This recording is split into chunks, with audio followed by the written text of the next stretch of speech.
Welcome to Chitra சமையல். இன்றைக்கி நாம் காஞ்ச சுண்டக்காய் வத்தலை வச்சு கல்யாண வீட்டில் செய்கிற ஸ்டைலில் ஒரு புளிக்குழம்பு நம்ம செய்ய போகிறோம். ரொம்ப டேஸ்ட்டாக இருக்கும் சாப்பிடும்போது சாதத்தோடு. வாங்க இதுக்கு தேவையான பொருளை பார்க்கலாம். 50 கிராம் காஞ்ச சுண்டை வத்தல்,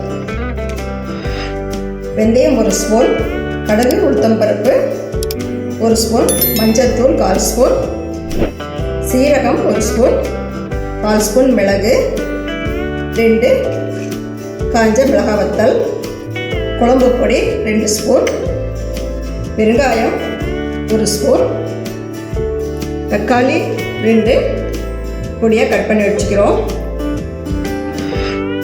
புளி நெல்லிக்காய் அளவு எடுத்து ஊற வச்சு வடிகட்டி வச்சுருக்கிறோம். சின்ன வெங்காயம் ஒரு 20, பூண்டு 2 பூண்டு உரித்து வச்சுருக்கிறோம். கொத்தமல்லி கருவேப்பிலை ஒரு கைப்பிடி அளவு, வெல்லம் ஒரு பிஞ்சு பொடி பண்ணி வச்சுருக்கிறோம். வாங்க இது செய்ய நம்ம ஆரம்பிக்கலாம். இப்போ சுண்டக்காய் வத்தல் புளிக்குழம்பு செய்ய ஆரம்பிக்கலாம். அடுப்பில் ஒரு வடைச்சட்டி வச்சுக்கிறோம். இந்த மாதிரி புளிக்குழம்பு செய்யும்போது நல்லெண்ணெய் எடுத்துக்கிட்டால் ரொம்ப டேஸ்ட்டாக இருக்கும் சாப்பிடும் போதெல்லாம். நான் ஒரு 5 ஸ்பூன் நல்லெண்ணெய் விட்டுக்கிறேன். எண்ணெய் காஞ்சிடுச்சு. அடுப்பை நம்ம சிம்மில் வச்சுக்கணும், இல்லைன்னா கருகிடும். இப்போ கடுகு உளுத்தம்பருப்பு வெந்தயம் போட்டுக்கலாம்.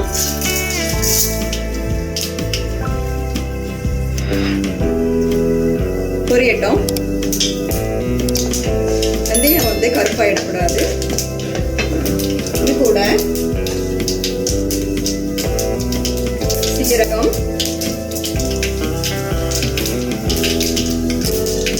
மிளகு, காஞ்ச மிளகாய், அப்புறம் பூண்டு போட்டு வதக்கிக்கலாம்.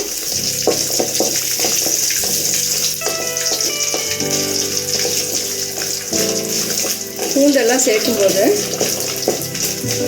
நம்மளுக்கு வாயு தொல்லை வராது, குழம்பு இன்னும் டேஸ்ட்டு கொடுக்கும்.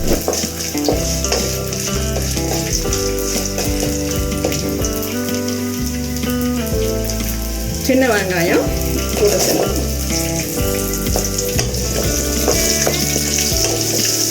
புளிக்குழம்புக்கெல்லாம் பெரிய வெங்காயத்தை விட சின்ன வெங்காயம் சேர்த்துனோம்னா ரொம்ப டேஸ்ட்டாக இருக்கும்.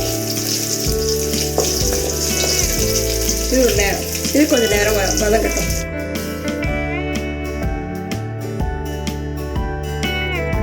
காரம் எல்லாம் உங்கள் டேஸ்ட்டுக்கு கொஞ்சம் கம்மியாக கூடையோ சேர்த்துக்கோங்க.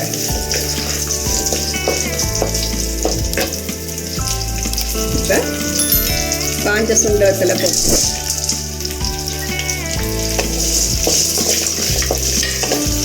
எண்ணெயிலே நல்லா வறுக்கணும்.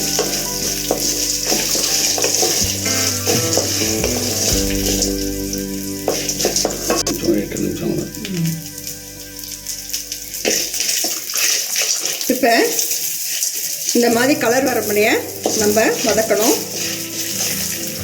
எண்ணெயிலே நம்ம சுண்டைக்காய் வதக்கிக்கணும்.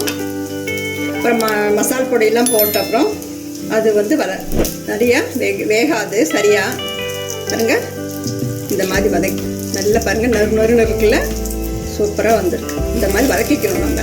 பாருங்க, இப்போ தக்காளி போட்டுக்கலாம். கொஞ்சம் கொத்தமல்லி தழை கருவேப்பிலை போட்டுக்கலாம்.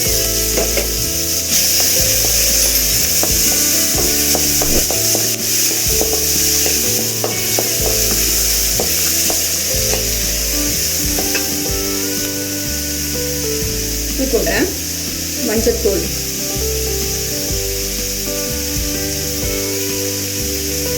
குழம்பு பொடி எடுத்து வச்சுக்கிறோங்க, அதை போட்டுக்கலாம். கூட பெருங்காயத்தூள், போட்டு ஒரு பரட்டிக்கலாம். இதே பாருங்க நல்லா வாசனை வருது.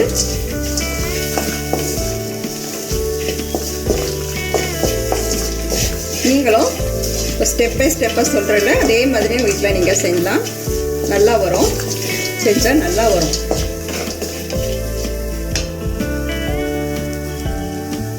இப்போ கரைச்சி வச்சுருக்கோம்ல புளி, நெல்லிக்காய் அளவு எடுத்து ஊற வச்சு கரைச்சி வச்சுருக்கோம்ல, அதை நம்ம ஊற்றிக்கலாம்.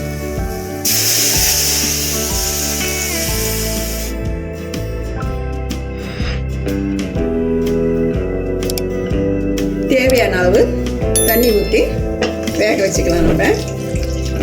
நான் வந்து ஒரு 1/2 டம்ளர் தண்ணி ஊற்றிக்கிட்டேன்.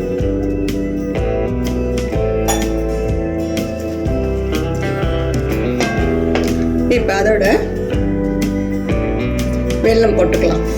இப்போ வெல்லம், தேவையான உப்பும் போட்டுக்கலாம்.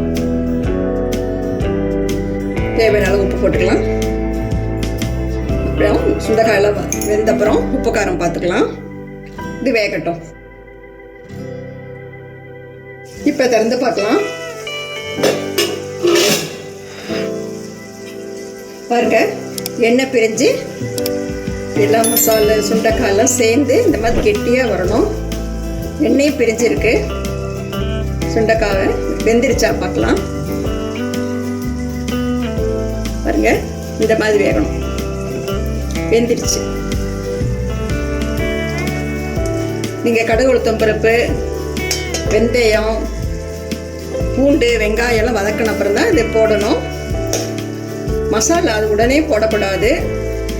சுண்டைக்காய் வந்து வேகாது. இந்த டயத்தில் நம்ம இன்னும் 2 ஸ்பூன் வந்து நல்லெண்ணெய் விட்டுக்கலாம்.